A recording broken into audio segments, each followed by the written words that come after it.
Israel says 4 of its soldiers have been killed in a Hezbollah drone attack on an army base in northern Israel. More than 60 others were wounded, with the injured rushed to 8 different hospitals. Hezbollah said it targeted the camp using a swarm of drones.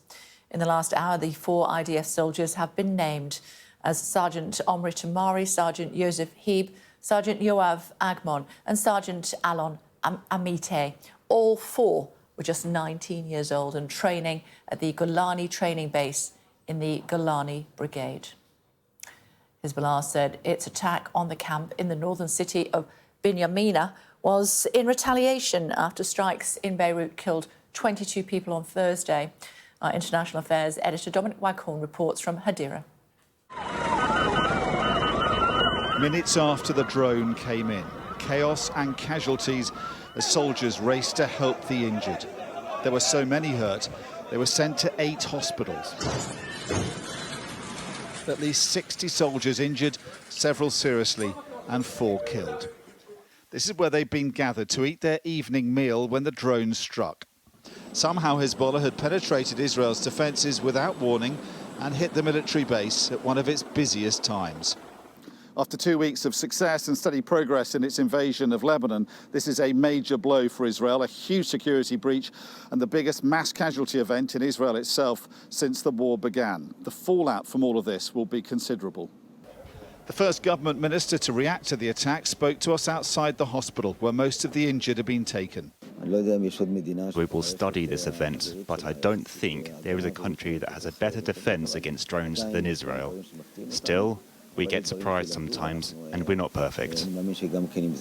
But that may not be enough to reassure Israelis. The news that soldiers were not safe as they sat down to eat many miles from the front will be deeply alarming.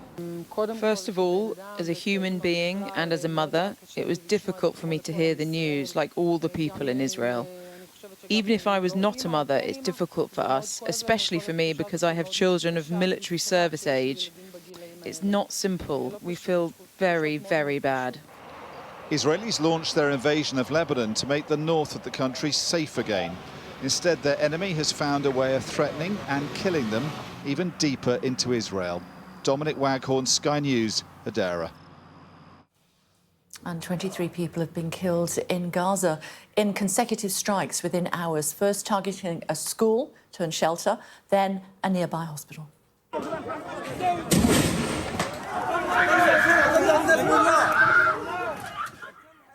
The strike happened outside the Al-Aqsa hospital in the early hours of this morning, where tents had been set up to house displaced Palestinians. 3 people have been killed and 50 injured, while large areas of living space has been burned.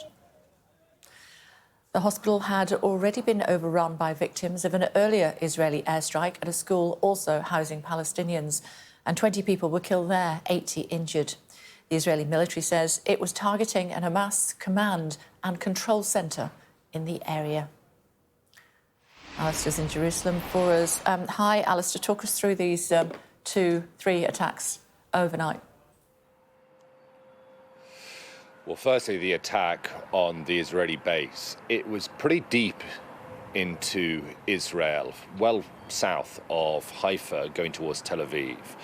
And so the questions for the Israelis and the Israeli military this morning was this just good luck on the behalf of Hezbollah, or are they using a new form of drone that managed to evade Israeli defense systems, very sophisticated defense systems, but they didn't pick it up this time?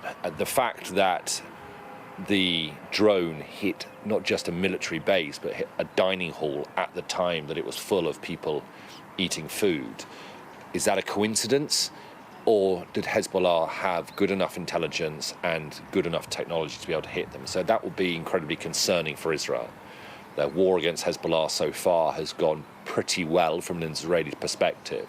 Hezbollah has been firing a lot of rockets back into Israel. They've been doing a lot of damage to buildings, but not much human damage. So this is very, very significant indeed. So we'll see what the reaction is from the Israelis now that it is daylight. And I think there is another dimension that we have to factor into it all. The drone will almost certainly have come from Iran. We don't know whether recently or over previous years. But we have to factor that in because Israel is still planning its response to Iran for the massive ballistic missile attack 2 weeks ago.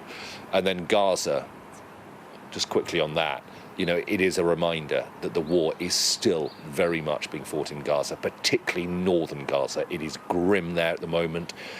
Kamala Harris, the presidential candidate, last night tweeting, citing the United Nations, saying that no food has got into northern Gaza for 2 weeks, apparently, according to her and the United Nations. The Israelis are pushing people out of northern Gaza in order to have another go at Hamas there, and life is becoming particularly unlivable again. OK, for now, thank you. Thanks, Alistair.